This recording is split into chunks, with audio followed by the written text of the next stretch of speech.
Мен Түркістан облысы Ордабасы ауданы Берген ауылындағы Көпбай-Омар мектебінің бірінші Ә сынып оқушысы Абдулла Раяна Хамбарбек-қызы, сынып жетекшім Сәулебаева Камила, Мағжан Жұмабаев қазақ тілі. Көш кеміді, айбынды туғылады, кеше батыр бүгін құрқақ бұғады. Ерлікке ұмтылған ұшқыр жаны кісінде, қан суынған жүрек солғын соғады. Қыран құстың қос қанаты қырқылды, күндей күштік күркіреген ел тынды.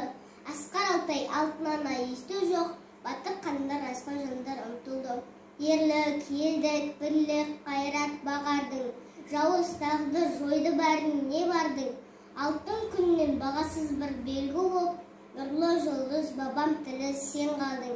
Жарық көрмей жатсаң дозақ кең тілім, таза, терең, өткір, күшті кең тілім.